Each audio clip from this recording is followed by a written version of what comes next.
I'm going to begin this provocatively titled video with a provocative statement, which is that in pretty much every game, winning is more fun than losing. I know, right? Like, at basically every level. If something is very, very difficult to win, then it's obviously very satisfying when you do. And losing might not feel as bad necessarily because it's more expected, but that payoff of winning is definitely way better. If it's really easy to win at something, then you're not going to feel that much when you win because, you know, it was so easy to do. But you better believe if you somehow found a way to lose, then it was probably very frustrating. I can imagine let's say, end game in Pokemon where your Swampert just needs to connect a Surf against an Aerodactyl that needs 3 Rock Slide flinches to win. Very easy situation for you to win. Yeah, losing is going to suck so bad that the fact that winning wasn't that strong, obviously, going to outweigh there. And I think we see this in pretty much all levels of TF2 as well. Obviously, at a 6s level, competitive players are more competitively minded than the casual players, and they want to win. So they use strategies that are optimal, or more robust, or what have you. They practice to actually improve, get better, very consciously. And yeah, I don't really have to explain why competitive players want to win. But casual players have more fun winning than losing as well. I mean, this is something that you'll see in pubs even. Like, no matter how not seriously someone is taking a game and just playing for fun, they're going to have more fun winning. And you can kind of tell when, like, the vibe shifts, right? I mean, people talk about pub pushes, I guess, and that's like a very iconic example of it, where the announcer is saying, hey, you're about to lose. What is the response from everyone? Oh, I want to win. Let me go do something. So I think very clearly at just about every level of casual or competitive play, winning is just more fun than losing. It's the preferable option. That's why it's called winning. But anyway, where am I going with this? Well, believe it or not, this is actually tied into some random esoteric discussion about the 6s community and more specifically class restrictions, but also kind of the philosophy of how, hard should you be taking things, to what level are you obligated to be competing, I suppose. So this is a somewhat topical video, I guess, just because actually the people that I was playing in this pug scrim with were restricted off of their classes in a division that they'd be like totally acceptable to play, and it ended up killing their team. And these are friends of mine, so that sucks. And this story is not unique. I mean, things like this happen. It's a more common occurrence for the advanced division, I'll say, where there can be such a big difference between basically people playing invite are either so good that they can just kind of play for fun in that div and be acceptable, or they're there to grind and like really want to get better. And a lot of the time as well, the people who end up getting to invite were the people who liked grinding and really like had that competitive drive. So there can be a stark difference between playing low invite and high advanced, because one of them you're just going to be getting rolled by invite teams, including the literal best teams in your region, in some cases the best teams in the world. And in advanced, it's really not the case. You're going to be playing against a much I'll say closer clustered level of skill, I guess, whereas invite has like that huge variety from top to bottom. But anyway, yeah, this type of thinking is more, or this type of restriction discussion is more common when it comes to advanced, because you have those teams that don't want to play the low invite division that, you know, some division admin or whatever decides is a little too strong for the advanced division, so they get restricted, and like the team just dies because they would rather not play than be forced to play an invite.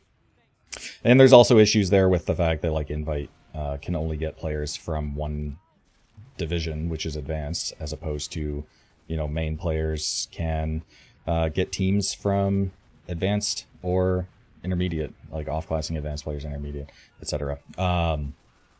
So there's some strain there on like actually maintaining enough teams season to season.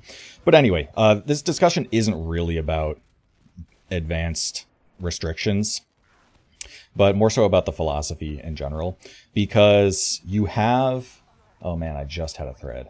While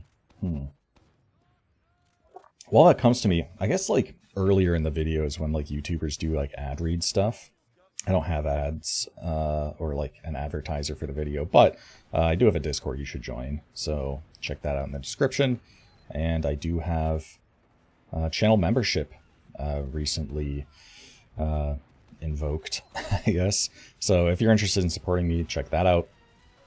Anyway, what was the point I was making? We were talking about, yeah, these teams dying because of restrictions and restrictions in general. I think it is important here that I specify that no matter what, well, I'm not interested in a discussion of, are these players good enough for this division or should they be restricted? Like, I'm not talking in those specific terms because it is inherently subjective, and no matter what, there are gonna be people that have differing opinions there, and you can have arguments about it no matter what.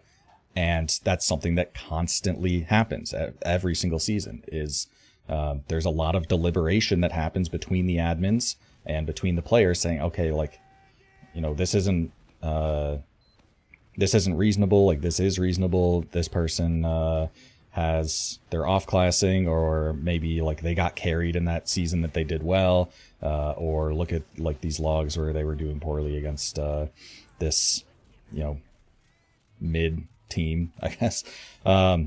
No matter what, it's a subjective thing. People are going to have discussions about it. People are going to have arguments about it. You know, Banny could try and play advanced, and there's going to be people saying like, oh, well, he can't like solo carry, or just like, who cares, like get good type of deal.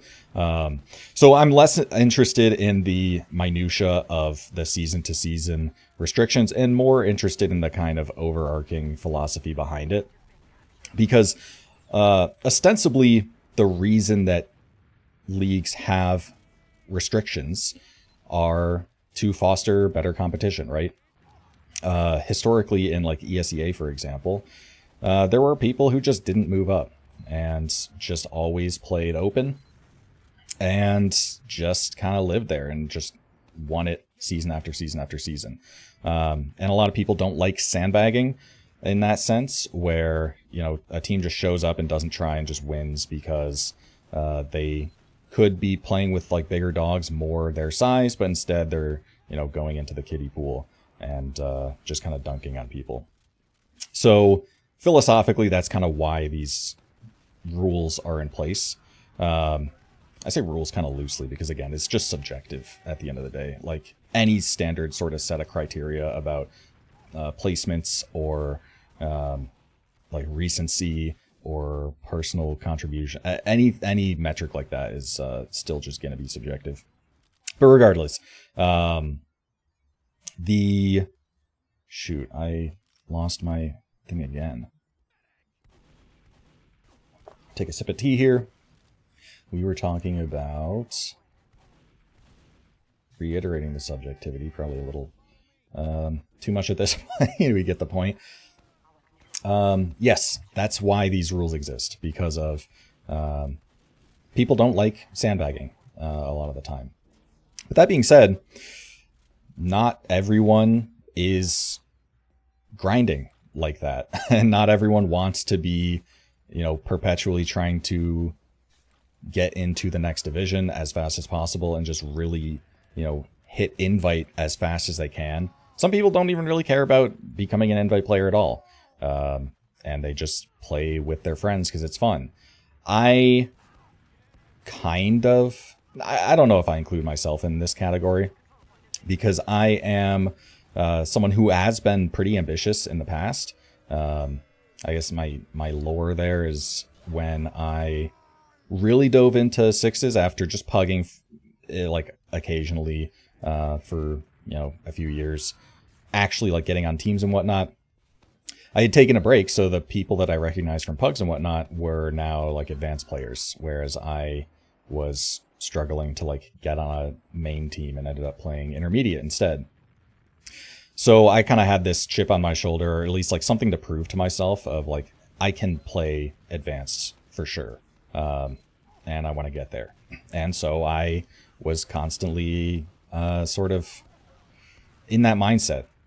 So much so that I convinced my intermediate team to try and move up to main, despite going even 8-8 record in the regular season, and it didn't work out at all. And yeah, they just weren't really ready for that transition, I guess, which is fine. But playing main, the first season that, when I won main, I immediately wanted to move up to advanced and was pretty mad at my teammates that isn't what happened.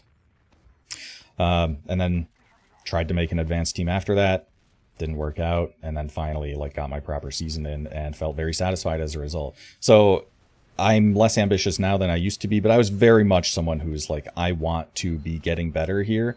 I like have something to prove, and I, am competitive about things. So with that in mind, it's not the case for everyone. It's not the case for me anymore, really. And I think a lot of players, especially players who have already kind of done that grinding, maybe found a place that they're comfortable, and just made a lot of friends, enjoy playing the game. Obviously, playing an actual season in a league is just a very different experience than like your odd pugs or just pug scrims or whatever. It is fun. It's interesting to try and beat different teams of varying levels in your division. It's fun to look at the different records and kind of figure out who's doing well, be surprised about who's doing more poorly than we expected, better than we expected, etc. And playing playoffs as well is quite fun. And of course, winning a div is a really nice experience because guess what? Winning is fun. So as a result, you have a lot of players who take this more casual approach to things of playing where they're strong, right? And I don't really delineate this from just like proper sandbagging, because, well, maybe I do a little bit. Point being that these players, man, there's only one trap you can ever set on process mid disad, and I just waddle into it like a potato. What was I saying? I am a little scatterbrained. I didn't get much sleep last night. Oh, my med is lagging. That's unfortunate. Yeah, I don't delineate necessarily between like the hardcore sandbagging, like we need actual rules for this because like they're just ruining it for everyone else because they're just that much better, and these are strong players who maybe have experience in the next div up, and maybe even did very well in the next div up but are off classing, or they historically did very well in this div or the div above, maybe even like won it or like placed, but it's been some time since then. Cases like these are pretty common, I would say, and it is almost a standard at this point that that player is being restricted from main, by the way. I'm sorry, Tree, but like, okay, never mind. That's just a joke.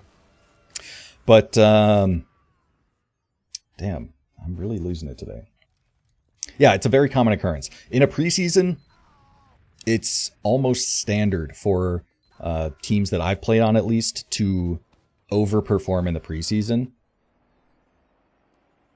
and for there to be fewer teams in the preseason than the actual season, like up until the point, because you have these players who are kind of established in the community. They have some seasons under their belt.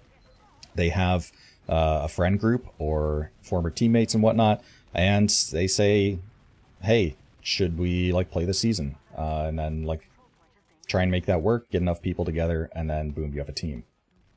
Very common occurrence, happens basically every season. And these are not necessarily players that are like guarantee wins. Far from it, actually, but we'll get into that in a moment. Yeah. One that actually comes to mind is Estrogen Took My Homie, which is a very funny team name that I didn't realize was like a double entendre. But anyway. So, oh yeah, with that team, like they historically like just swore off next season, and then next season preseason would roll around, and then one of them was like a little bit hungry, and then they like dragged everyone else together and then finally played yet again. Right. So very common occurrence to have teams like this, and this is a lot of the time these are the kind of teams that people talk about when they talk about sandbaggers, which I don't necessarily understand. Again, for the millionth time, it is subjective, and I tend to have that more this team is really beatable mindset. That's always been how I approach things. For so many different seasons that I've played, there have been teams like this where on paper it's like, oh wow, these guys are like really good, they're probably gonna win, and then you grind, or they just like don't turn out as strong as you thought. But these teams more often than not, and I mean like really more often than not, are so beatable. The only team that like really swept a div in a season that I played was Zhao, who many of which like proceeded to play in like high end, whatever. But even during that season, and grand finals wasn't that close. But even during that season, I was constantly thinking like, we can totally like beat these players. Like, we'll win fights. We're not losing literally every fight, constantly being on our side of the map. Like, we are trading rounds and scrims. There's some scrims that will like do really well and beat them. Things like that, or just in the fights that go wrong, it's some very simple thing that's easy to fix. Like, I always had that mindset. I don't know if other people do necessarily, so I can understand some people being much more averse to playing against teams like that. I do kind of personally think that that's something to like get over, though. But whatever. Again, just kind of steeped in the subjectivity of it. People are going to have differing opinions on it. What I don't think is necessarily subjective is that when you have a really hard delineation between what is the skill level for one div and what is the skill level for another div, you're really restricting the number of teams that can exist based on like what players actually want.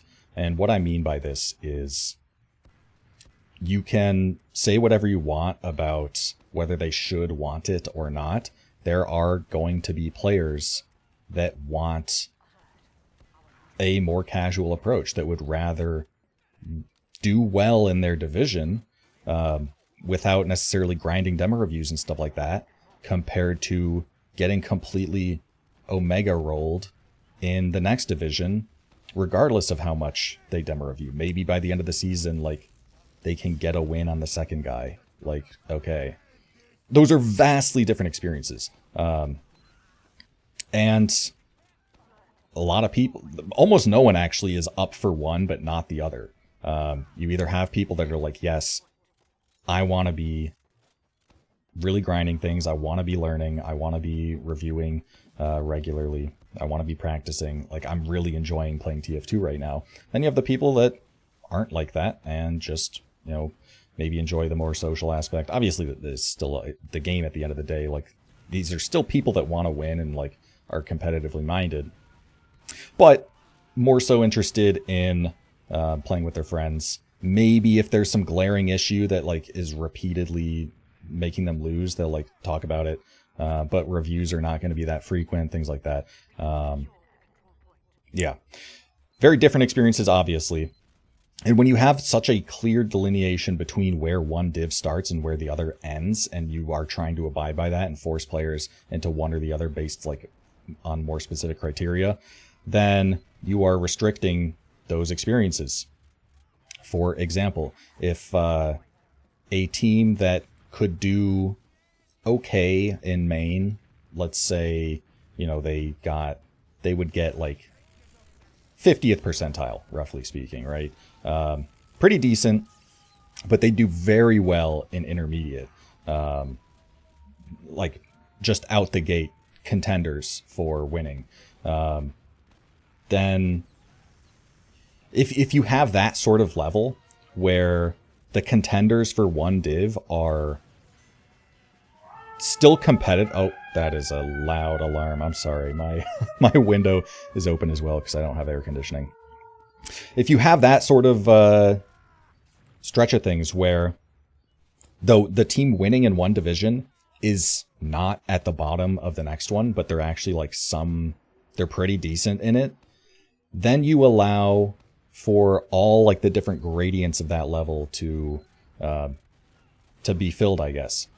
I know this is very vague. So what I mean is if you are someone who really wants to get better and wants to grind, then the division you're at where you can be comfortable and like take some wins on players will also have people that are competent in the next div up if they played.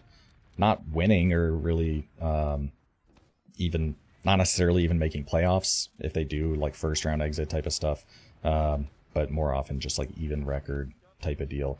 But when you're playing against those type of teams as well, just because they want to take it less seriously than the same teams of the same skill level in the next div that would rather grind against even stronger competition, well, then you're already like pre-adjusted. You're getting better faster by having this stronger competition, while still being able to compete against, you know, the same teams you would have otherwise, which I think is like a healthy thing.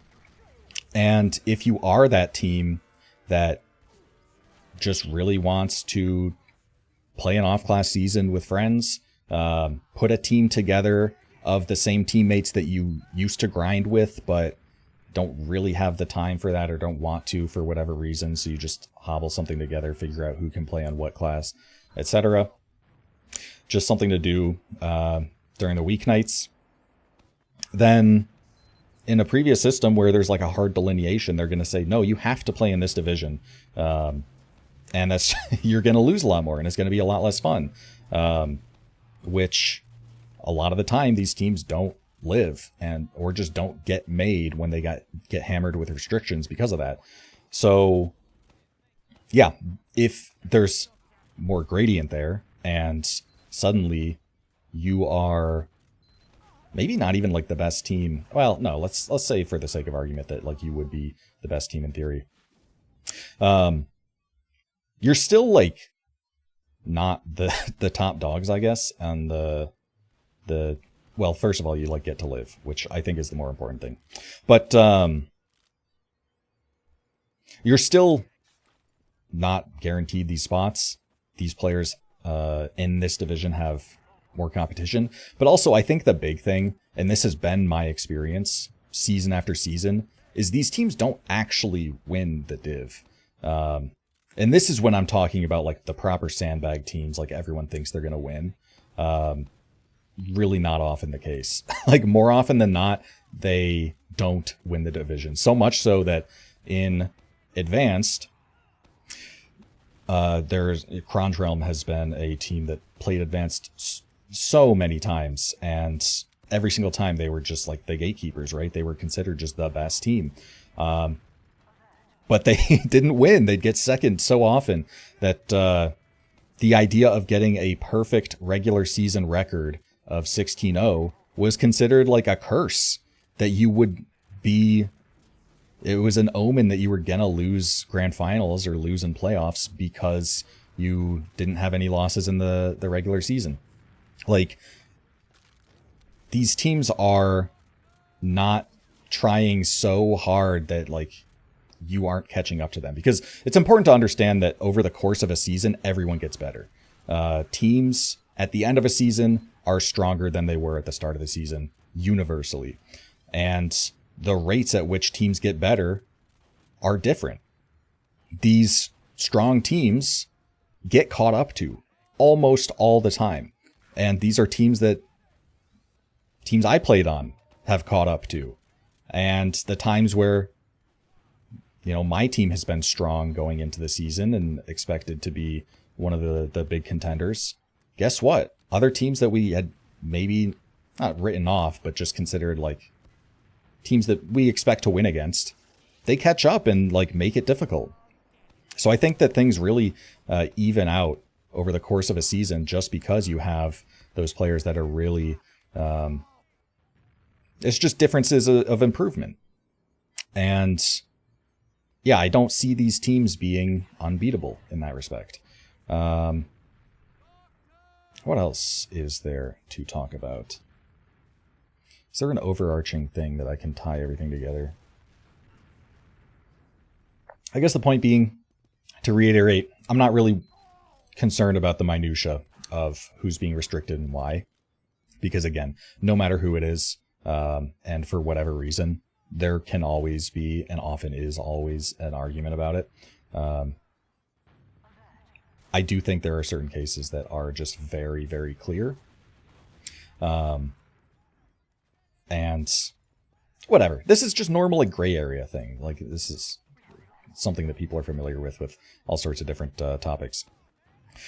Anyway, I do think to some extent people should kind of... Oh, what I should mention is that I do think it kind of is like fear from players who sort of expect to do better in a div because in their minds it's like fairer competition, or that like they think that these teams are less beatable than they actually are.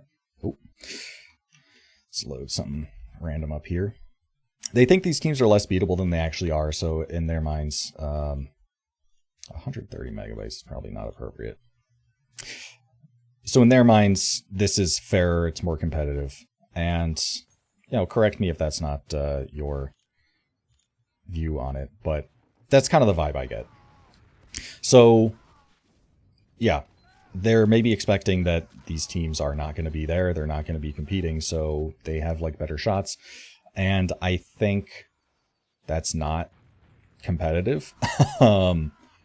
You should be trying to beat strong teams and become the strong team, and like the actual overcoming of odds and getting better as a team, and maybe having an underdog story.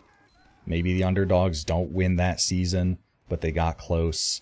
And this is all things that make the game competitive and interesting and like fun and memorable. Like all the memories I have of my time playing sixes is related to these matches that were very interesting, and like the faces of the divisions, because you have familiar faces if you're playing in a similar division multiple seasons in a row, and you kind of get to compete against them as a standard and see how you're doing, how they're doing, and compete. It's just competitive stuff at the end of the day.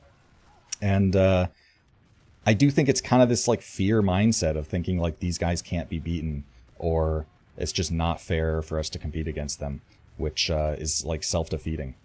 And I think this mindset is also tied into ringer denials, which is an unrelated topic, but for those unfamiliar, a ringer is just someone who's filling in for a team basically just day of, that you just get from anywhere.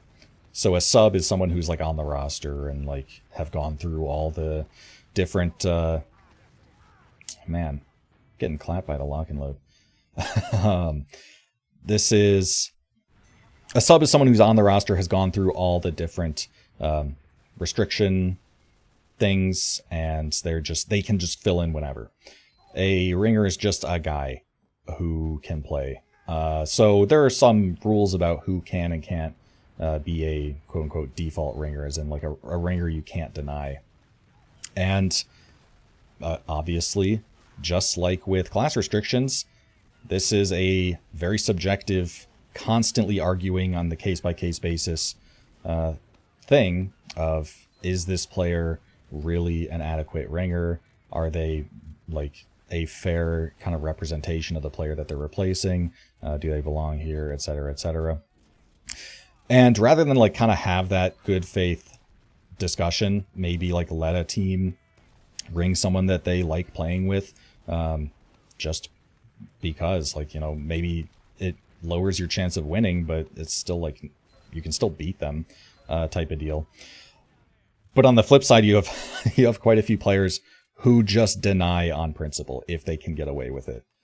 Just get the worst, most awful player that you can to play, and then we'll play you because that's how we win. And like, I have never been able to kind of stand that mentality of just like a totally reasonable person filling in for the game that you're playing that night, and you just try and drag things out and just deny for the sake of denying, because again, it's like hard to interpret that as anything other than being scared if they show up with someone strong and someone competent and wanting to win through the rules and like wanting to win through admin DMs rather than the actual match itself.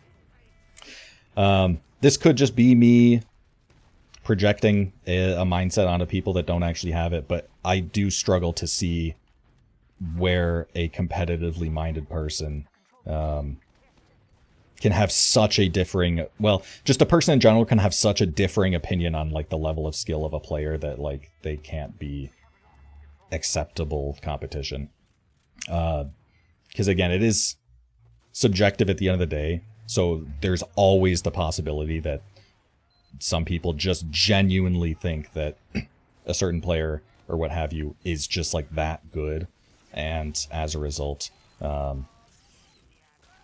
you kind of invoke these rules as they were meant to exist, and other players, myself included, are more in the these guys are like really beatable, grow up kind of camp, and I'm sure there's plenty of element of that, but I do still kind of think there's an element of fear there, and like yeah, I do kind of think people might need to grow up in that respect.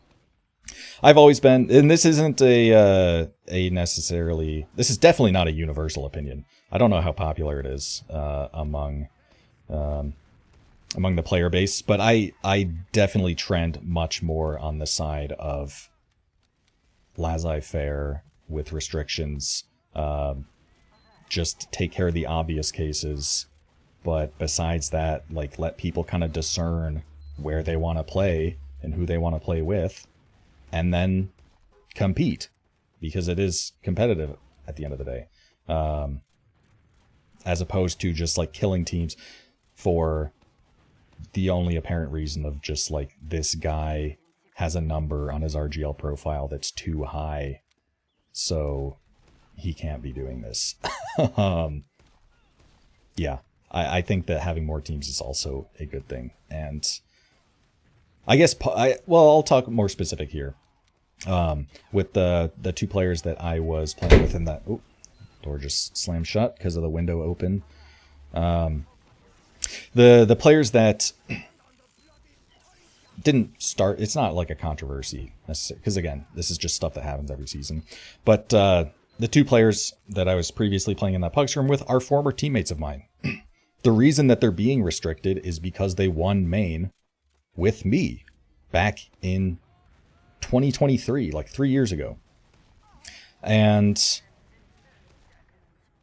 there is an and, right? Yeah, they wanted to come back to TF2 after taking a long break. They're obviously washed up, as every single player who takes a 3-year break is. If you only like, pug occasionally, or just like don't play at all, maybe you pub, maybe you MGE still. Like, if you're not actually playing a season with regular scrims, then you become washed up. And, some players are going to shake off that rust faster than others, but still. They want to play again. And I see this as friends of mine and like former teammates who want to play the game again because it's fun, and that's like not an option anymore because they either play in a setting that's not fun for them or they just don't make the team, and they have gone with the latter option, which I just see as like very much counterintuitive, or just like defeating the purpose of what these rules exist for in the first place, which is to foster better competition by making sure that like the players in a division have a reasonable semblance of like similar skill, I guess. Obviously there's variation, but like there just isn't one standout that is just so much insanely better than the others type of deal. Yeah. Is there anything else? This has been a very rambly one because of the whole tiredness issue. But hopefully I got some points across that might shed some light, offer new perspective. Again, if I haven't said it a million times, at the end of the day, when we're talking specifics, it is just subjective. But I think from a philosophical standpoint, well, I'll finish the point first before talking about the tangent. From a philosophical standpoint, I think that it's better for the game if players are kind of allowed to compete where they want to, and just beat the players who are good. And that's always happened and will continue to happen, hopefully, when these really strong teams are allowed. Anything else? I should mention as well that, well, there's something to be said about the fact that admins have to deal with so much flack for making these decisions that will always be subjective, and people will always disagree every single season on just about every decision. So you have so much to deal with as a result, and maybe like simplifying things to an objective set of rules just makes that not as bad of a thing, where you can just say, hey, like, them's the breaks. This isn't like my decision, but the overarching just kind of formula. Maybe that factors in somewhat. I don't know. But yeah, I think that is all. Maybe I should take a nap today. Low key. Also, what I was going to say earlier was watching this demo, like, seeing the lock, it's like crazy, actually, because it's been banned in North America for a little bit now. And these are some lock pipes for sure that are being hit both ways. Anyway, rambly one today. Compared to most other sixes sort of discussions, I tend to be not necessarily a fence sitter, but just like I can see both sides and like don't necessarily have a strong opinion one way or the other. But on this topic, I'm definitely more on one side rather than the other, which is, I guess, a little different. So anyway, hope you guys enjoyed. Join the Discord, get some people in there. It'd be nice. Channel memberships if you want to support me. But that's all from me. Hope you guys enjoyed, and see you all later.